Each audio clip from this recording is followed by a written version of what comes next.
Let's just get started with the first question, which was asked by Sana. Second year preclinical subjects. And I think there are a few more questions regarding this. तो pre clinical subjects proso और cons, उसमें क्या आता है, आपको viva भी ठीक है पूछा जाता है, बट उसका जो प्रैक्टिकल वर्क होता है उसके रिलेटेड ही आपको क्वेश्चंस पूछे जाएंगे. So the very first thing about cons is, इसमें आप जब फिलिंग करते हो ना अमेलगम की फिलिंग, तो अमेलगम के रिलेटेड ही सारे क्वेश्चन पूछे जाते हैं. जो आपकी डीएम की बुक है ना मनपलल, उसमें जो अमेलगम का चैप्टर है उसमें ट्राइचुरेशन वो सब चीज़ें दी हुई हैं, तो वो सब अच्छे से पढ़ लेना, वो पूरा चैप्टर डेंटल अमेलगम का, ठीक है. और उसके अलावा जो इंस्ट्रूमेंट्स होते हैं, फिर जीएमटी का जिंजाइवल मार्जिनल ट्रिमर, उसका फॉर्मूला पूछा जाता है. ऐसे क्वेश्चंस पूछते हैं आपको. और बाकी जो प्रोसेस है उसमें जो टीथ वगैरह होते हैं ना, उनका मटेरियल जैसे ceramic teeth, resin teeth, articulator के बारे में पूछा जाता है. अगर आपको अच्छी बुक चाहिए इनके बारे में, जो प्रोसेस है उसके लिए एस लक्ष्मी के एंड में 100 क्वेश्चंस गिवन है, ठीक है. वो सारे क्वेश्चंस वाइवा के लिए हैं. और स्टार्टिंग में उसके सारे चैप्टर्स हैं, इंप्रेशन वगैरह सारी टेक्निक्स अच्छे से डिस्क्राइब्ड है. जो भी आपको पूरे साल में करना है ना प्रैक्टिकल का काम सेकेंड ईयर में, वो सारा उस बुक में चैप्टर वाइज गिवन है. तो वो आप बुक खरीद सकते हो. एस लक्ष्मी पीसीपी मैनुअल है वो, ठीक है, मतलब प्री क्लिनिकल प्रोसेस के लिए. और कॉन्स के लिए हमें उन्होंने बोला था निशा गर्ग पढ़ने के लिए. तो वो निशा गर्ग अगर आप अभी ख़रीद लोगे तो आपको थर्ड ईयर में भी क्लासेस होंगी, उसमें भी वो काम आएगी, ठीक है. फिर उसके बाद फाइनल ईयर में भी बच्चे वही पढ़ते हैं निशा गर्ग से कॉन्स, ठीक है, कंजर्वेटिव डेंटिस्ट्री. तो आप निशा गर्ग खरीद सकते हो. बाकी जो चैप्टर्स होंगे, जो भी आपका सिलेबस होगा, वो आपको आपके टीचर्स बता देंगे कि हाँ पूरे साल में आपको क्या क्या पढ़ना है और क्या क्या वाइवा में आएगा. और अगर आपको और भी चाहिए इसके बारे में डिटेल, तो वो आप मुझे बता देना, मैं फिर कहीं से आपको प्रोवाइड कर दूँगी कि कौन से टॉपिक्स आपको पूछे जाते हैं, मैं बता दूँगी. पर हाँ, पहले आपको ये बुक खरीद लेनी है जो मैंने बोला है. फिर आप पूरे साल में जो जो करते जाओगे उसके रिगार्डिंग सारा पढ़ के रखना. जैसे कौन सा एक और बहुत इंपॉर्टेंट चीज़ होते हैं, जो केरीज होते हैं उसकी क्लासिफिकेशन आती है, जीवी ब्लैक क्लासिफिकेशन, वो पूछते हैं, ठीक है. वो सब चीज़ें पूछते हैं आपसे. Tips to ace pre clinicals in second year. ये सेकेंड ईयर एज करने का तो बस यही तरीका है, जो भी आपको पढ़ा रहे हैं पढ़ते जाओ साथ साथ में.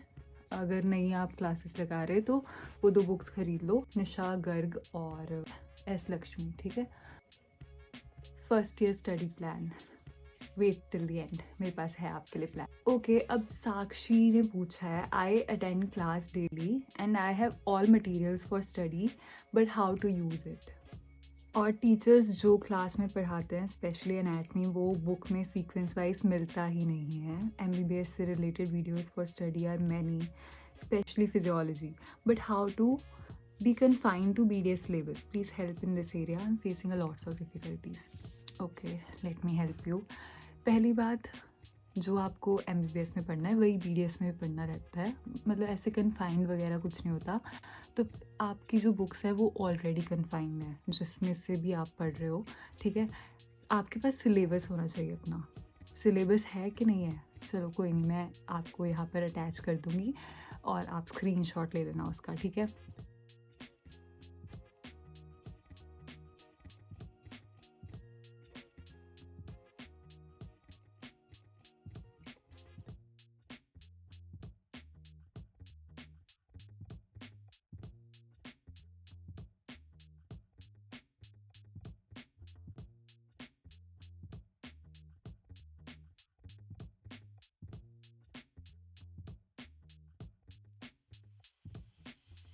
सिलेबस लो, अपने चैप्टर्स को टिक करो उसके अकॉर्डिंगली, ठीक है.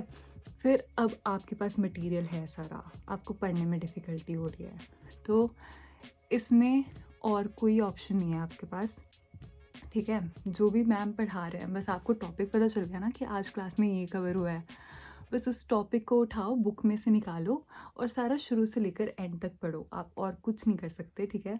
आपको पढ़ना पड़ेगा शुरू से लेकर एंड तक. कोई कन्फाइंड वगैरह की टेंशन ना लो, ये आपकी नॉलेज के लिए है. नॉलेज जितनी ज़्यादा आए उतना अच्छा, ठीक है. अगर आपको लग रहा है कि आप बहुत टाइम लगा रहे हो, देखो स्टार्टिंग करने में हमेशा आपको एक चैप्टर ख़त्म करने में 3-4 दिन लगते हैं. धीरे धीरे जब आपका मोमेंटम बिल्ट होता है ना, फिर उसके बाद आप जल्दी जल्दी ख़त्म करना शुरू कर देते हो. बट स्टार्टिंग में हमेशा आपको डिफ़िकल्टी होती है, ठीक है. Starting is the most difficult part. I know that, ठीक है.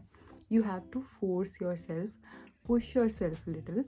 जो भी मैम ने क्लास में पढ़ाया उस दिन आओ, बुक खोलो, नोटबुक उठाओ, पहले रीड करो. अगर आपको कुछ समझ नहीं आ रहा ना, उसे उस टाइम लिख लिख के मतलब ऐसे अपने दिमाग में बिठाने की कोशिश करो, अपने लिए क्लैरिटी लाओ, ठीक है. उसे समराइज़ करो जो बुक में लिखा है. बस यही एक ऑप्शन है आपके पास, ठीक है, और कोई भी ऑप्शन नहीं है. कन्फाइंड की टेंशन मत लो. जो आपका सिलेबस है, टॉपिक आपको कैसे कवर करना है, एक तो 15 मार्क्स के क्वेश्चन आते हैं और बाकी 4 मार्क्स या फिर 5 मार्क्स के क्वेश्चन आते हैं. तो आपको उसके अकॉर्डिंग तो लिखना ही है ना आंसर. आपको पेजेस 4 मार्क्स वाले क्वेश्चन में भी आपको पेजेस एटलीस्ट 2-3 भरने पड़ेंगे, और 15 मार्क्स में जितने मर्जी भर लो, ठीक है, बहुत होते हैं. बट हाँ, मिनिमम 4-5 पेजेस तो भरने ही पड़ते हैं, मिनिमम है ये. बट मैंने आजकल ये भी सुना है पैटर्न चेंज हो गया है. एग्ज़ाम कैसे चेक करते हैं, उतना भी मैटर नहीं करता कि आप कितनी शीट्स भर रहे हो, आपका कंटेंट मैटर करता है. हो सकता है ना कि आपकी राइटिंग उतनी बड़ी ना हो, तो आपका जो किसी और बच्चे का 3 पेजेस में आ रहा है, हो सकता है आपका 1 या 2 पेजेस में ख़त्म हो रहा है, तो वो भी उतनी चीज़ नहीं है, ठीक है. आपका कंटेंट पूरा होना चाहिए. फॉर एग्जाम्पल फिर फिजियोलॉजी की बात कर रहे हो, उनमें पहले आपको इंट्रोडक्शन देनी पड़ेगी, वो पर्टिकुलर चीज़ की डेफिनेशन देनी पड़ेगी, फिर उसका कॉज बताना पड़ेगा, ये फिजियोलॉजी है, ठीक है. फिर उसका कैसे मैकेनिज़्म है फिजियोलॉजी, वो जो फ्लो चार्ट की फॉर्म में आपको एक्सप्लेन करना पड़ेगा, ठीक है. ये इसको एक्सप्लेन किए बिना आपका कंटेंट पूरा ही नहीं होगा. ऐसे ही एनाटमी है, आपको सर्फेसिस, बॉर्डर्स, डायग्राम, हर एक चीज़ बनानी पड़ेगी, है ना.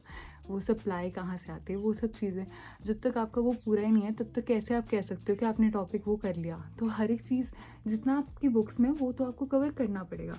मैं ये नहीं कह रही कि सारी की सारी बुक पढ़ो, ठीक है, वो आपको फ़िल्टर आउट करना पड़ेगा according to the syllabus that you have, ठीक है. या फिर किसी सीनियर से मार्किंग करा लो कि मुझे कौन से टॉपिक्स पढ़ने हैं. और फर्स्ट ईयर के लिए जो आपके मेन टॉपिक्स है, जो आप लीव कर ही नहीं सकते, वो मैंने मार्क कर दिया है, मतलब मैंने लिख लिए हैं. वो मैं एंड में आपको टैग कर दूँगी इस वीडियो में. आप एंड तक वेट कर लो और स्क्रीनशॉट ले लेना उन टॉपिक्स का, ठीक है. अगला क्वेश्चन फिर से पलक का है, हाउ टू स्टडी फिजियोलॉजी. इसमें डिफ़िकल्टी हो रही है, तो जो मैं टॉपिक्स बताऊंगी उनसे स्टार्टिंग कर लेना. जैसे CVS ब्लड पढ़ने, आपको उनमें सारे चैप्टर्स पढ़ेंगे. अगर आपको ऐसे कोई चीज़ ऐसे लग रहा है ना कि ये बहुत लेंदी जा रही है, आपसे ख़त्म नहीं हो पा रही, तो उसे रहने दो, ठीक है. जिस चीज़ में आप बहुत टाइम से रुके हुए हो, उसे रहने दो, आगे बढ़ जाओ, ठीक है. जैसे आपको मैंने अभी बताया फिजियोलॉजी के बारे में कि उसमें कंटेंट तो आपको पूरा करना ही पड़ेगा. आपको टॉपिक्स नहीं पता चल रहे, वो टॉपिक्स आपको मैं चलो थोड़े बहुत बता दूंगी. मैंने बाकी अपने नोट्स भी पोस्ट किए हुए हैं टेलीग्राम पर, ठीक है. मेरे जो फिजियोलॉजी के जो नोट्स है मैंने पढ़ा था, और I did actually pass physiology with pretty good marks, ठीक है. तो उतने टॉपिक्स इनफ है, पहले उनसे स्टार्टिंग कर लो. ये नहीं बोल रही कि मेरे नोट्स को ही पढ़ो. जो मैंने टॉपिक्स के नोट्स बनाए हुए हैं ना, उनको एक जगह पर नोट डाउन करके लिस्ट बना लो, ठीक है. वो टॉपिक्स अपनी बुक से कवर करने शुरू कर दो. अगर आपको लग रहा है बुक में बहुत लेंथी है, कहीं से रेफ़र कर लो, कहीं और से. जैसे मेरे नोट्स में देख लो मैंने कितना लिखा है, या फिर आप ChatGPT को समराइज़ करने के लिए बोल सकते हो, ठीक है. किसी और से पूछ लो, टीचर से पूछ लो कि इसमें मुझे कितना करना है कितना नहीं. बस यही है, आपको कंटेंट तो पूरा लिखना ही पड़ेगा, आपको हर एक हेडिंग तो डालनी पड़ेगी, फिजियोलॉजी बतानी पड़ेगी, बाकी सब चीज़ें जो भी होती हैं. अब मेरे माइंड में नहीं है कि फिजियोलॉजी में मतलब स्पेसिफिक चीज़ें क्या होती है, बट हाँ जो भी होते हैं मेरे नोट्स देख लो, टेलीग्राम पर सारे पोस्टेड है, एक बार स्क्रॉल करके जाना, आपको मिल जाएंगे, ठीक है. और बाकी टॉपिक्स जो आप लीव कर ही नहीं सकते, जैसे यूनिट्स, वो यूनिट्स के नाम भी मैं आपको बता दूँगी कौन सी हैं, ठीक है, एंड में. इसने क्वेश्चन पूछा था टीथ कार्विंग को लेकर. टीथ कार्विंग, ठीक है, आपको टीथ कार्विंग में डिफ़िकल्टी हो रही है, तो मैं आपको बताती हूँ. Dental anatomy, teeth carving, search करो, ठीक है. मैंने भी सर्च किया अभी, जैसे आपने किया पहली बार, तो मुझे ये मिला है पैरिक्सार्ट नाम का चैनल, ठीक है. ये या फिर ऐसे बहुत सारे रैंडम हैं यहाँ पर, ठीक है. सिंपली डेंटिस्ट्री, बहुत सारी वीडियोस है, कोई भी सर्च करो, जो भी आपको दांत बनाना है उसका नाम लिख दो, आपको बहुत सारी वीडियोस मिल जाएंगी. ऐसे ही आपको फिजियोलॉजी की चाहिए, एनाटमी की चाहिए, यूट्यूब पर वीडियो हंड्रेड्स ऑफ वीडियोस है हर एक टॉपिक की. टॉपिक का नाम लिखा करो. ऐसे मतलब जब आप बड़ी क्लासेस में हो जाते हैं ना, जैसे हायर आप स्टडीज़ करते हो, तो हमेशा आपको हेल्प करने के लिए मिलता नहीं है। मतलब जैसे 12th तक तो नीट के लिए तो सभी पढ़ा देते हैं, पर ये हायर स्टडीज़ के लिए कोई इतना एफर्ट पुट नहीं करता, ठीक है। तो जो आपको टॉपिक मिल रहा है ना, आप जो भी टॉपिक पढ़ रहे हो उसे सर्च करो, आपको मिल जाएगा, ठीक है। बस समझो, अपना समझ के काम ख़त्म करो, बाकी एफर्ट खुद को ही डालना पड़ेगा, ठीक है। That's the main thing. तो वैसे मेरे अकॉर्डिंग डॉक्टर टीथ, फिर ये पैरिक्स फॉर्मूला, ये डेंटिस्ट्री, सिंपली डेंटिस्ट्री, और ये डेंटल फॉर्मूला, बहुत सारे यूट्यूब चैनल्स हैं। मतलब कोई ऐसे नहीं होता कि स्पेसिफिक ही आपको चाहिए जो सारा कुछ ही करवा दे, वो पॉसिबल नहीं होता। ऐसे थ्योरी के लिए इजी डेंटिस्ट्री, डॉक्टर प्रणाली, पर उन पे भी ज़रूरी नहीं है कि उस चैनल पर भी हर एक चीज़ ही हो, ठीक है। तो आप बस ढूंढो और आप शुरू हो जाओ। इतना वेट मत करो कि कोई आएगा, एक ही चैनल मुझे मिलेगा जिस पे मैं सारा कुछ करूँगा। नहीं, you have to become self reliable, ठीक है। हेल्प चाहिए तो you just search for the topic, that's it. तो अब नेक्स्ट क्वेश्चन, जो BDS थर्ड ईयर के बारे में पूछ रहे हैं स्टूडेंट्स, उसमें मैं इतना बता देती हूँ कि इस साल थर्ड ईयर में आपको थर्ड ईयर का तो पढ़ना ही है, बट आपकी फाइनल ईयर की क्लासेस भी हैं और उसकी पोस्टिंग्स भी हैं, राइट। आपको इतना तो पता है। तो अगर आपको साथ में PG के प्रिपरेशन करने हैं, जो आपने अभी पढ़ा है ना सेकेंड ईयर का पहले रिवाइज़ कर लो। There is a book, MCQs की बुक का प्रॉपर सेट है, डेंटल पल्स, ठीक है, जो मेरे पास भी है। और मैंने उनमें देखा था, जो हमने पढ़े होते हैं ना चैप्टर्स, उनको सॉल्व करना काफ़ी इजी हो जाता है। तो आप जो अभी पढ़ के आए हो सेकेंड ईयर के सारे सब्जेक्ट्स, डेंटल पल्स खरीदो और शुरू कर दो, उसके MCQs सॉल्व कर लो, 1-2 महीने लो, ख़त्म कर दो, ठीक है। थर्ड ईयर में आपको टाइम मिलेगा, मतलब टाइम होता है काफ़ी, बट मुझे ऐसे लगा कि हाँ टाइम बहुत जल्दी निकल गया, बट फिर भी टाइम उस हिसाब से काफ़ी था। मतलब ऐसे पढ़ाई के मामले में अगर हमने कम टाइम में भी पढ़ा फिर भी इजीली कवर हो रहा था। बाकी अगर आपको लग रहा है कि सेकेंड ईयर बहुत पढ़ा है, बोर हो गया पढ़ के, तो फर्स्ट ईयर के एनाटमी शुरू कर दो, बायोकेमिस्ट्री या फिर DA शुरू कर दो, ठीक है। इनमें से कोई भी डेंटल पल्स में से सब्जेक्ट उठाओ और शुरू कर दो सॉल्व करना, ठीक है। This is how you can prepare for PG। But बहुत टाइम वेस्ट मत करना है इस पर। स्टार्टिंग के 2-3 मंथ ठीक है लगा लो, क्योंकि अभी आपकी पढ़ाई का उतना प्रेशर नहीं होगा ना। और हाँ, एक और चीज़ कि आपको अपना जो भी पोस्टिंग्स का काम है ना, वो घर पे नहीं लेके आना है, वहीं पर ख़त्म कर लेना, ट्राई करना। 1 महीना मिलता है, बहुत होता है उस डिपार्टमेंट का। अगर आप उस पर्टिकुलर डिपार्टमेंट में पेशेंट्स नहीं कर रहे हो, ठीक है, आपको जैसे प्रोस्थो में पेशेंट्स करने हैं, पेरियो में पेशेंट्स करने हैं, और भी एक आधे में शायद आपको असिस्ट करने के लिए बोल दे, जैसे एंडोकॉन्स में। बट उसके अलावा आपको जो भी फ़ाइल मिलेगी ना, फ़ाइल का काम मतलब ट्राई करना कि आप ख़त्म कर लो वहीं पर ही। मतलब ये फ़ाइल एक तो आपको बाद में फ़ायदा होगा, जब आप फाइनल ईयर में हो जाओगे तब आपको फ़ाइल की उतनी टेंशन नहीं होगी कंप्लीट करने की, ठीक है। और उसके बाद थर्ड ईयर के बाद भी जब फ्री होगे, जैसे अब मैं फ्री हूँ, तो मैं अपना फ़ाइल का काम कंप्लीट कर सकती हूँ। वो अलग बात है कि मैं ला नहीं पाई बिकॉज ऑफ सम प्रॉब्लम, मैं कुछ और ले आई जो मैं पढ़ सकती थी, ठीक है। ऐसे ही मैं कार्विंग कर लूँगी, मेरे 2-3 दांत बचे थे। तो ऐसे आप यूटिलाइज़ करना हर एक टाइम, मतलब ऐसे घूमो फिरो, एंजॉय करो, बट उतना भी नहीं। आपका बहुत सारा काम है, आपको अगर PG के लिए भी प्रिपेयर करना है, फिर तो आपके पास टाइम बिल्कुल ही नहीं है। थर्ड ईयर को बहुत अच्छे से यूटिलाइज़ करना, जो फाइनल ईयर का काम कंप्लीट कर सकते हो साथ साथ में, जैसे फ़ाइल, कोई असाइनमेंट्स हैं, OMR में हमें असाइनमेंट मिलते हैं 3 बनाने के लिए, तो उन्हें कंप्लीट कर लो। उनका पढ़ने वाला काम, जैसे OS में लोकल एनेस्थीसिया होता है, उसके ब्लॉक्स होते हैं, अगर वो नहीं आपको आएंगे, आप अगले साल फाइनल ईयर में एक्सट्रैक्शन नहीं कर पाओगे, LA नहीं दे पाओगे। तो आप अपने कंसेप्ट्स क्लियर कर लो, वो पढ़ लो सारा LA, ठीक है, डिपार्टमेंट में बैठ के ही। आपका ट्राइजेमिनल नर्व का वाइवा होगा, और फेशियल नर्व का भी वाइवा हो सकता है, ठीक है। तो ये सब चीज़ें आप थर्ड ईयर में ट्राई करना कि आपका ख़त्म हो जाए, ठीक है। So the next question is about time management along with studies plus personal life। तो इसके बारे में मैंने ऑलरेडी 1-2 वीडियोस बनाई है, यहाँ पर आई बटन पर क्लिक करना, वो दोनों वीडियोस आपको दिख जाएंगी, प्लीज़ वॉच दोज वीडियोस।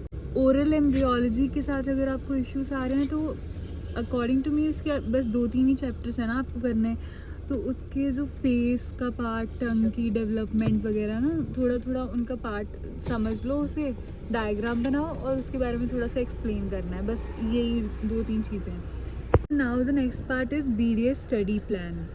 तो आपको कैसे पूरे साल अच्छे से प्रिपेयर करना है, उसमें बस यही है जो मैंने आपको टॉपिक्स बताए हैं, पहले वो सारे कवर कर लो, ठीक है। उनकी लिस्ट बना लो, जो मैंने टेलीग्राम पर अपने नोट्स पोस्ट किए हुए हैं उन टॉपिक्स को देख के, क्योंकि वो सारे PYQs थे, उनकी लिस्ट बना के रखो पहले टॉपिक्स की, ठीक है। वो कवर कर लो। अगर आपको कहीं प्रॉब्लम आ रही है आप मेरे नोट्स रेफर कर लो, नहीं तो आप ChatGPT से समराइज़ कर सकते हो। ये चीज़ मैंने आपको पहले भी बताई है, ठीक है। अब आपको कैसे कौन सी चीज़ कैसे पढ़नी है, तो मैं आपको इतना ही बोलूँगी कि 60% ऑफ द टाइम आप किस पर दो, ह्यूमन एनाटमी और डेंटल एनाटमी, क्योंकि उसमें चांसेस होते हैं बहुत ज़्यादा सप्लीस आने के। फिजियोलॉजी बायोकेमिस्ट्री में उतनी नहीं आती और उसमें रिपीटेड आता है। फिजियोलॉजी बायोकेमिस्ट्री में उसमें आप PYQs करोगे तो आपका हो जाएगा कवर। और फिजियोलॉजी के ह्यूमन एनाटमी के PYQs मैंने डाले हुए हैं अपने चैनल पर। बाकी बायोकेमिस्ट्री और DA के अगर मुझे कहीं से मिलेंगे तो मैं पोस्ट कर दूँगी, नहीं तो आप अपनी कॉलेज की लाइब्रेरी में चेक कर लेना, ठीक है। तो आपको 60% time human anatomy dental anatomy को देना है और बाकी बचा हुआ time physiology biochemistry. Physiology biochemistry अगर आपने बहुत टाइम से पढ़ी नहीं है तो आप जब भी शुरू कर रहे हो ना, एक नोटबुक लगा लेना दोनों की सेपरेटली, और उन पे PYQs के अकॉर्डिंग जैसे आपको पेपर में प्रेजेंट करना है वैसे लिखना शुरू कर देना, वैसे नोट्स बनाना, ठीक है।